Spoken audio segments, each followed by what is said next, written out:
Mga ciclistas, ako nga pala si Mel. At ako naman si Michelle. At nandito tayo ngayon sa Featured Bike of the Week. The power to move and fulfill your dream is in your hand with the new Honda Beat. So this is our featured motorcycle for the week.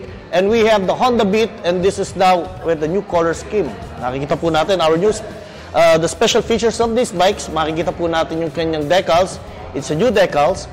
The Honda Beat is a fully automatic motorcycles, kaya tamang-tama sa mga beginners kung gusto mong matutong magmotor. especially sa akin, no? Oo. At syempre, itong motorsiklo na to ay napakagaang. It's only 90 kilos. Wow. So, mababa rin yung kanyang seat height with a 747mm seat height. So, napakababa niya. So, yung mga average Filipina riders natin ay kayang gumamit ng, kayang i-operate ang Honda Beat 115. Yes, and I believe meron tayong iba-ibang colors na available. Yes. We have the red, black, blue, and white. Yan, also, Trendy. very trendy talaga siya. So, ang mga special features niya ay ganun pa rin. Meron siyang tinatawag na park brake, kung saan, pag naka-sidesta ng inyong motorsiklo, ilalak nyo lang po siya, then hindi na siya may mabubuhal kaagad dahil dun sa safety brake lock niya.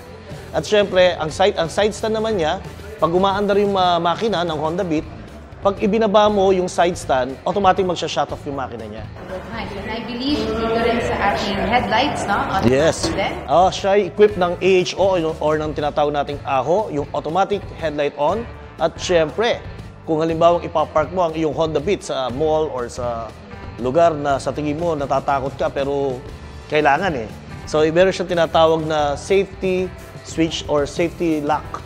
So, bukod dun sa pagmamanibela ay inilock po natin, yung pong susian mo ay meron ding magnetic key shutter. So, yan. Exactly. So, matatakpan niya yung... Iwasan yung mga sungkit-sungkit or whatever. Tama. Na way na manakaw ang ating motor. Exactly. At syempre, ang isa pa rito is naka-front suspension siya, naka-fork siya. Then, disc brake rotor yung harapan, ventilated rotor disc.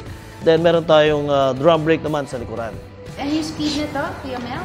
Well, ang speed niya, sa tingin ko tumatakbo to ng more than 100 kilometers per hour. Pero mapapansin nyo, ang isa sa mga programa ng Honda Philippines ay nagkakaroon sila ng mga one-make races. Yes, itong mga one-make races na to, nagaganap to sa mga loob ng racetrack tsaka sa mga street race, katulad ng National Road Racing Championship, UBK, tsaka yung mga IR Cup. So, yung mga bata, ito yung kadalasang ginagamit. Yes, so hindi lang talaga siya pang-errand lang, panggala. Ginagamit din ito sa sports ng road racing. Wow, and I believe this is really affordable, no? Yes, I think it is, an SRP price of the Honda Beat is 65,000. SRP po yan.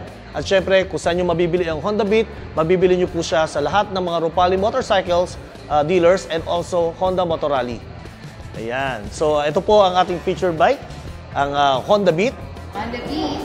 So, stay tuned for more motorcycle reviews dito po sa ating segment na Featured Bike of the Week.